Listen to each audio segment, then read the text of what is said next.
반갑습니다.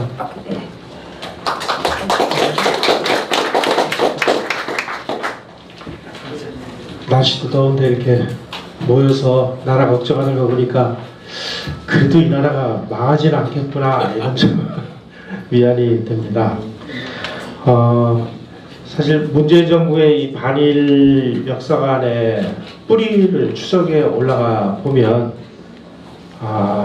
제가 이 발자문에다가도 썼습니다만은 반일 문제는 틀림없이 이 친중 문제하고 연결이 됩니다. 그러니까 친중과 반일은 뗄래야 뗄 수가 없는 이런 논리 구조를 가지고 있다는 사실을 알고 발제 시작을 하겠습니다. 내용은 다 읽어보시면 알기 쉽도록 제가 정리를 해놨는데 약 30분에 걸쳐서 좀 요약하는 걸로 하겠습니다. 현재 우리 역사관을 휘어잡고 있는 두 가지 이슈가 있습니다. 하나는 E.H. 카라는 사람이 쓴 역사란 과거와 현재와의 대화다 이렇게 얘기를 합니다. 또 하나는 신채호가 쓴 역사란 아와 비아의 투쟁이다. 이 두 가지 사관이 현재 우리 문재인 정부를 휘어잡고 한국 사회를 이상한 쪽으로 지금 몰아가고 있습니다. 우리가 E.H. 카 그러면 되게 좋은 사람으로 알고 있는데 사실은 이거 흉악한 사람입니다. 왜냐하면 역사란 과거 현재와의 대화라는 뜻은 뭐냐면 과거와 현재와의 대화를 통해서 현재 역사를 우리 입맛대로 뜯어고쳐서 새로 쓸 수 있다라는 뜻이 이 안에 포함이 되어 있습니다. 그 E.H. 카의 이 역사란 과거와 현재와의 대화를 많은 사람들이 학교 강단에서 이렇게 가르치고 있는데 그 내면에 이런 뜻이 숨어 있다는 사실은 잘 모르고 있어요. 또 이 신채호의 그 역사란 아와 비아의 투쟁이다. 이 사람은 그냥 눈만 떴다 하면은 싸워야 되는 사람입니다. 그 당시 신채호가 중국에서 항일운동을 한다고 돌아다니던 그 시대에 미안한 얘기인데 여러분 광복군 숫자가 몇 명인지 아십니까? 몇 명이 광복군 보통 300명에서 500명 수준이었고요. 1945년도 가장 많았을 때의 통계가 682명으로 나와 있습니다. 바로 그 시기에 일본군은 몇 명이었느냐? 몇 명이었을 것 같아요, 여러분? 720만 명이었습니다. 그러면 우리 광복군이 아무리 의지도 좋고 그 광복에 대한 열의가 뜨거웠다 하더라도 682명 대 720만 이거 과연 현실적으로 가능했을까요?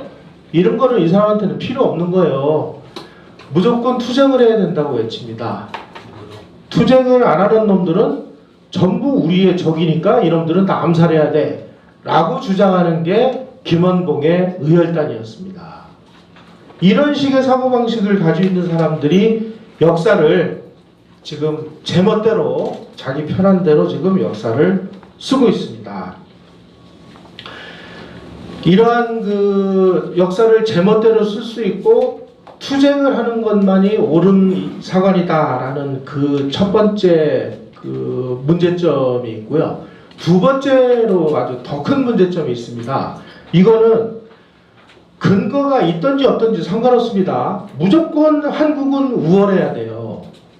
그리고 우리 주변에 있는 일본은 쪽발이라고 해서 우리가 맨날 무슨 문명을 갖다 줬으니까 우리보다 훨씬 더 뒤진 인간들이다.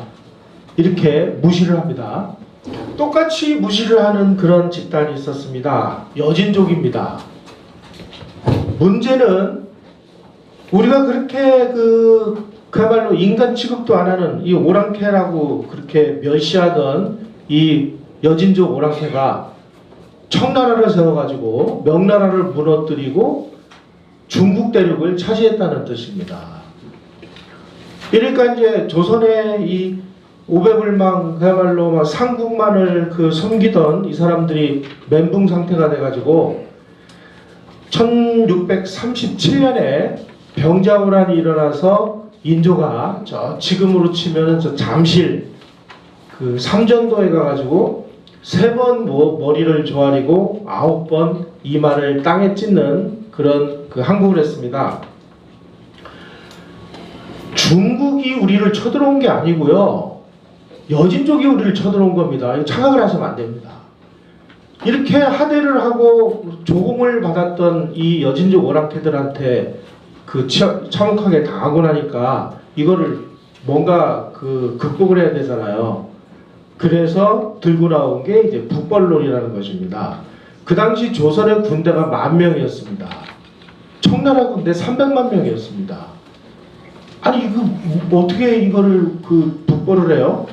그러니까 슬그머니 북벌하는 얘기가 사라지고 그 다음에는 소중화라는 그 세계로 그 빠져나가 가지고 이 망에 나자빠진 그 명나라한테 몰래 가서 제사를 지내고, 그리고 청나라는 여진족 오랑캐니까 저것들은 멸시를 합니다. 이러한 그 신난적인 이런 대보단에서의 제사를 언제까지 지냈느냐? 1894년에 청일전쟁이 일어나가지고 일본군이 서울을 점령을 하거든요. 일본군이 서울을 점령을 한 다음에 야 니네 이제 이거 그만해. 그래가지고 그때 명나라 황제들한테 제사를 지내는 대보단 제사를 없앴습니다. 무려 그냥 뭐 횟수로 치면 200년 넘게 망한 명나라 황제들한테 제사를 지내는 이 대보단 제사를 200년 이상 지내왔다는 뜻입니다. 자, 이 사람들이 그 빠져든 이 소위 말하는 그 소중화라는 그 세계관이 뭐냐, 이런 뜻입니다. 중원이 오랑캐 만주족에게 더럽혀진 현실에서 중화문물을 간직한 나라는 조선밖에 없다. 중화문명의 적통이자 계승자는 만주족 오랑캐가 세운 청나라가 아니라 조선이다. 따라서 이 세상 유일의 문명국이요 중화국은 조선이다. 따라서 조선은 소중화의 나라다. 이렇게 얘기를 하고, 이 사람들이 얘기하는 중화문명, 이건 명나라를 얘기하는 거고, 청나라는 오랑캐라고 멸시를 합니다. 그래서 청으로부터 들어올 수 있었던 이 근대화에 대한 모든 것을 다 거부를 하고 배척을 했습니다. 1894년에 일본이 청나라를 물리치고 청일전쟁에서 승리를 했습니다. 이렇게 되니까 자기네들이 그렇게 적대를 하던 나라가 청나라에서 일본으로 자연스럽게 바뀝니다. 그게 지금 오늘날 우리가 지금 느끼고 있는 이 반일 감정의 뿌리라는 것입니다. 그리고 이제 청나라는 망해가지고 뭐 저기 조선에서 쫓겨났으니까 힘을 못 쓰게 됐잖아요. 그러니까 새로운 상국으로 모신 게 하필이면 러시아를 또 상국으로 모셨습니다. 그 당시에 영국하고 러시아가 세계의 패권을 놓고 지구촌 곳곳에서 아주 그 패권 쟁패전을 벌이고 있었습니다. 이거를 그레이트 게임이라고 얘기를 하는데, 영국은 러시아가 바다로 내려오는 길목을 처음 가서 틀어막았습니다. 저 흑해에 있는 그쪽으로 나오려고 하니까 거기를 틀어막아가지고 크림 전쟁을 일으켰고, 그리고 아프가니스탄으로 내려오려고 하니까 거기서 또 전쟁을 일으켜서 못 내려오게 막았습니다. 바로 이 러시아가 조선으로 밀고 내려오려고 하니까 영국에 가서 틀어막아야 되는데, 영국이 가만히 보니까 아 이거 뭐 이 지구상에서 너무 먼 나라에다가 그 군대를 보내가지고 싸우기도 피곤하고, 또 영국은 해군국이고 러시아는 육군국입니다. 그러니까 영국이 싸우려고 하니까 돈도 많이 들고 피곤하고 그러니까 그 역할을 일본에게 맡겼습니다. 자, 그 당시에 시베리아 횡단철도라는 걸 만들어가지고 러시아가 이제 유럽 쪽에 있는 이 군대를 이 영국의 방해를 받지 않고 아시아 쪽으로 막 실어나르는 상황이 되니까 일본은 잘못하다가 이거 러시아한테 나라가 망하게 생겼거든요. 그래서 영국하고 일본이 그 영일동맹을 맺습니다. 1902년에 그 영일동맹을 맺는 그 내용 안에 무슨 내용이 들어있느냐? 일본 너희들 러시아하고 싸워서 그 이겨라. 우리가 정부도 대주고 돈도 대주고 모든 것을 다 대주겠다. 그리고 러시아하고 싸워서 너희들이 러시아 세력을 한반도에서 몰아낸 다음에 한반도를 너희들이 차지해라.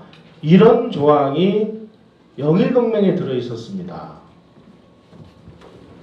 그래서 러일전쟁에서 이겨가지고 러시아를 축출한 다음에 일본이 들어오니까 그 조선의 지도부들은 청나라에 그렇게 적대 감정을 가지고 있던 요 적대적 타자를 일본으로 치환을 시켜서 반일 감정이 이때서부터 아주 굉장히 심하게 폭발하기 시작을 했습니다.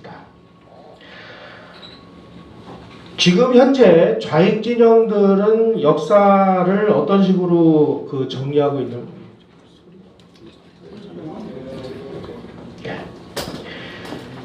자기네들의 역사적 정통성은 임진왜란 때 의병들의 봉기에서 시작을 했다고 그렇게 주장을 합니다. 이러한 의병 봉기가 1894년에 동학농민봉기로 이어졌고 그것이 3.1운동으로 이어졌고 일제시대에 만주에서 항일무장투쟁으로 또 이어졌고 그리고 그것이 4.19로 이어지고 5.18로 이어져서 그 5.18 정신이 광화문에 있는 촛불 그 혁명으로 이어져 가지고 자기네들이 집권을 했다. 이렇게 지금 주장을 하고 있습니다. 이 사람들의 이 사관을 딱 꿰뚫어서 지배하는 것은 투쟁사관입니다. 그 투쟁사관의 핵심 키워드는 항일무장투쟁이고요. 그 항일무장투쟁을 상징하는 것이 신채호 아까 말씀드린 신채호라는 사람이 이야기하는 한놈 정신이라는 한놈. 이 한놈이라는 건 뭐냐? 나라를 잃은 한국인 모두가 하나의 몸뚱이가 되어서 일제와 투쟁을 해야 된다. 이렇게 주장하는 게 한놈 정신입니다. 그래가지고 신채호가 쓴 글을 보면 을지문덕이나 강감찬 등 민족영웅의 유해에 따라서 그냥 무조건 싸우는 겁니다. 뭐 친구도 스승도 없어요. 이 투쟁에 대해서 이탈하면 다 베어버려 죽여버릴 원수고요. 또 자기의 같은 한 몸이라고 해도 왼쪽 팔이 배반하면 즉각 오른팔이 왼팔을 잘라내는 이런 것을 한놈 정신이다 이렇게 얘기를 합니다. 바로 이 신채호의 그 극단적인 투쟁 정신을 보여주는 증거가 있습니다. 바로 얼마 전에 문재인 대통령이 뭐 국군의 뿌리다라고 주장을 한 그 김원봉이가 의열단을 만드는 사람인데 그 의열단을 만들어 놓고 그 의열단 선언을 누구한테 부탁을 했냐면 신채호한테 부탁을 했습니다. 그래서 신채호가 의열단 선언이라는 것을 썼는데요. 여기에서 이렇게 얘기를 합니다. 강도 일본과 타협하려는 자, 강도 정치하에서 기생하려는 주의를 가진 자는 다 우리의 적이다. 이렇게 얘기를 하면서 의열단 선언의 맨 마지막 내용이 어떻게 되어 있느냐 이렇게 끝을 맺고 있습니다. 민중은 우리 혁명의 대본영이다. 폭력은 우리 혁명의 유일 무기이다. 우리는 민중성애가 민중과 손을 잡고 부조라는 폭력, 암살, 파괴, 폭동으로서 강도 일본의 통치를 타도하고 우리 생활에 불합리한 일체 제도를 개조하여 인류로서 인류를 압박치 못하며 사회로서 사회를 박삭지 못하는 이상적인 조선을 건설하겠다. 이렇게 주장을 합니다. 바로 이 신채호나 의열단원들이 만주에서 뭐 암살, 뭐 폭력 이런 것을 행사하고 있을 때 이승만 대통령은 국제연맹에다 대통령에다가 위임 통치 청원이라는 것을 그 편지를 썼습니다. 이 내용은 뭐냐? 한반도를 중립적인 상업지역으로 만들어서 우리가 세계 모든 나라하고 개방하고 통상할 수 있는 나라를 국제연맹이 만들어달라. 그러자면 자연히 일본의 통치로부터 조선을 분리를 해내야 되니까 우리는 독립할 수 있는 거 아니냐. 바로 이게 위임 통치 청원이라는 것입니다. 바로 이게 이승만 대통령의 외교 독립론이었고요. 그런데 이런 외교 독립 이런 거는 신채호나 김원봉이 보기에 다 이거 때려 죽일 놈들의 그 소위 말하는 투항 정신이랍니다.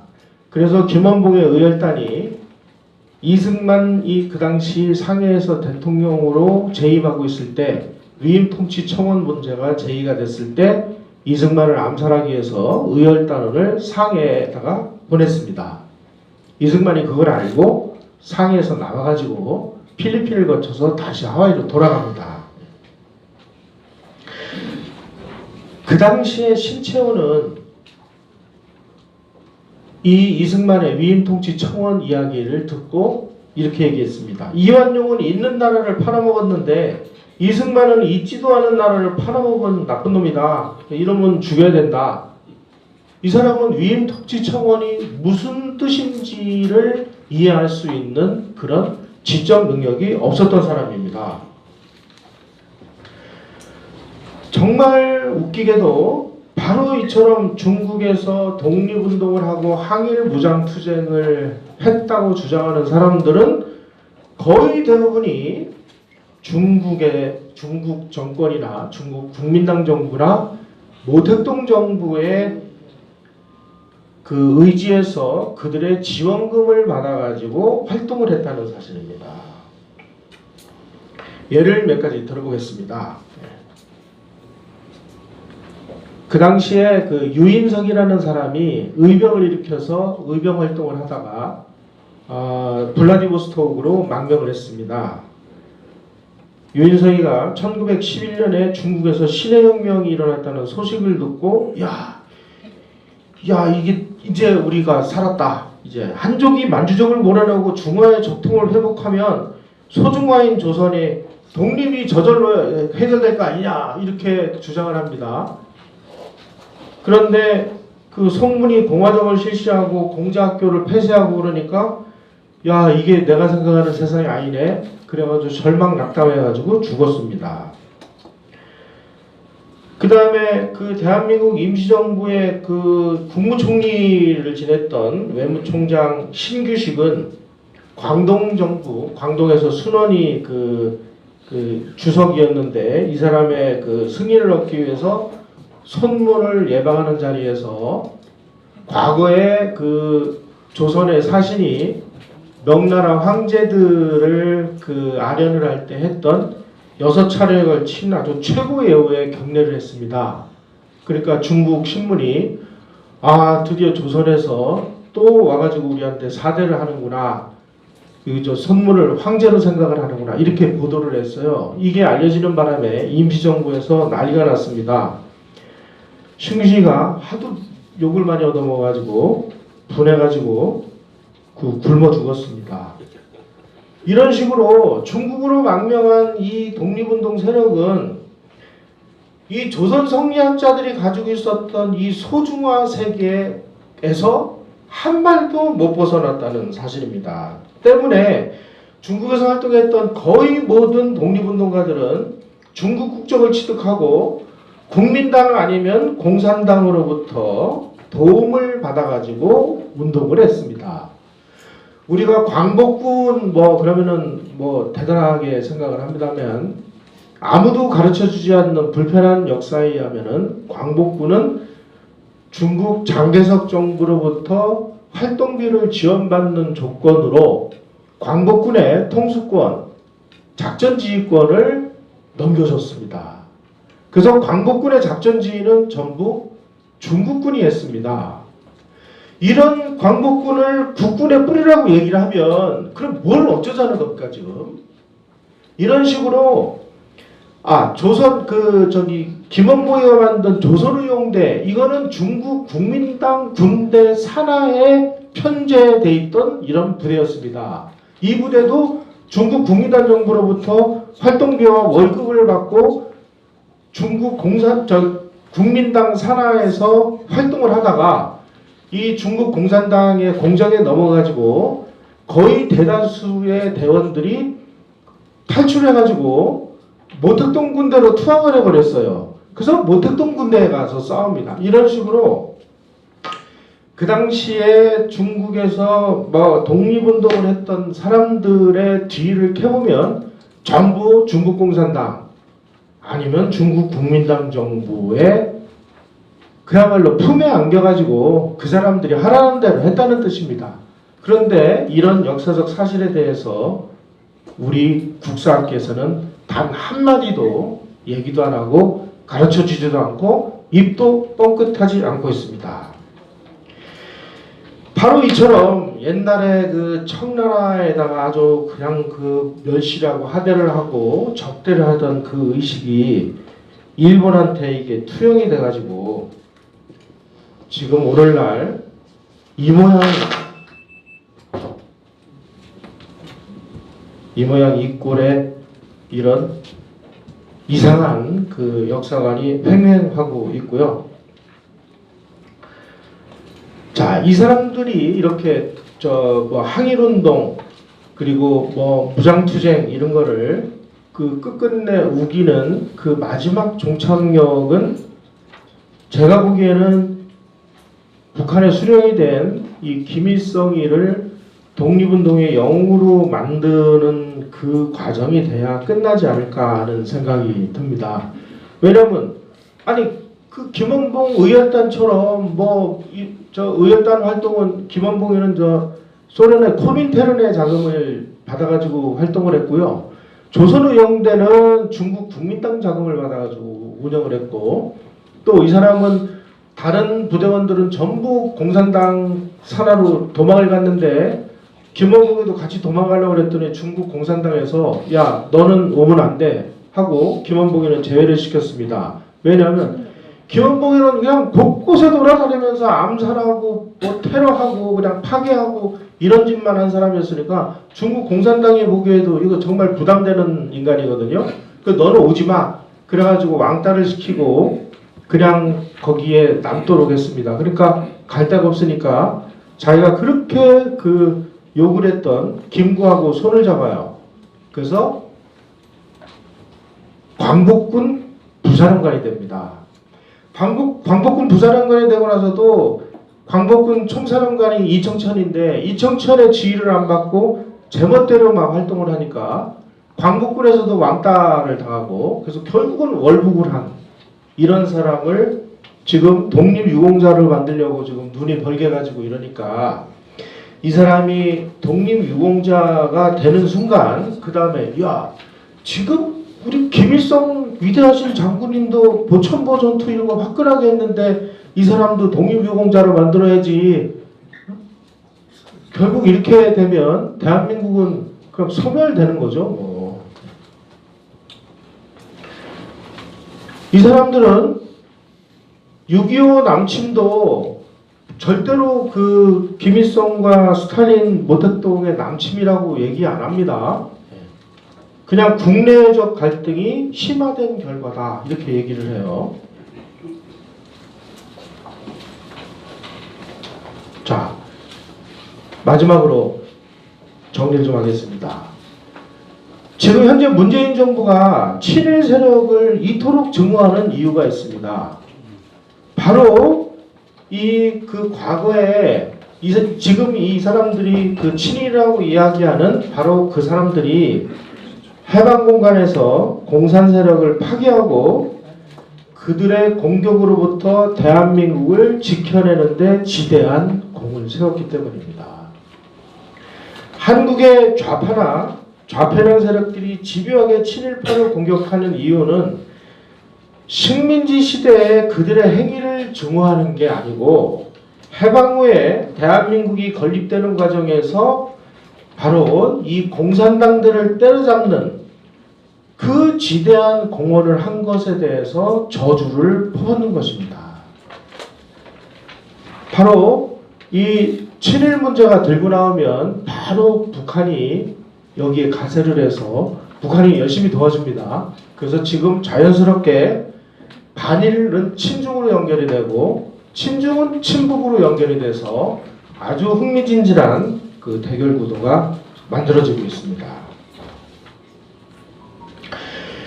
지금 만주에서 항일무장 독립투쟁은 누구도 그 범접할 수 없는 이런 신화가 돼버렸습니다.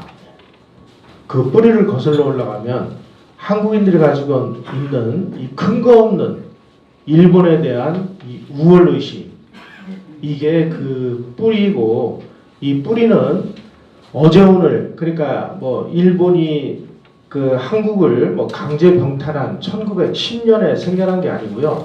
이 뿌리가 너무나도 오래 깊다. 그래서 이게 그냥 뭐 이런 뭐 몇 번의 뭐 이런 세미나 가지고 이게 극복이 될 수 있을 것이냐 하는 부분에서 상당히 좀 우려가 있고요. 그래서 저희가 이영훈 선생님하고 참 고민하다가 반일 종족주의라는 책을 얼마 전에 펴냈는데, 이 반일 종족주의 책을 보시면 우리가 지금 일본을 공격하고 또 뭐 위안부 문제라든지 뭐 강제징용 문제 이런 부분에 대해서 얼마나 큰 허상이 만들어져 있는지를 좀 많이 일목요연하게 설명을 해놓은 책이니까 이런 책을 좀 한번 읽어보시고 지적인 이런 그 무기를 우리가 가지고 있어야 이런 반일 선동에 넘어가지 않을 거라고 생각을 합니다. 네, 고맙습니다.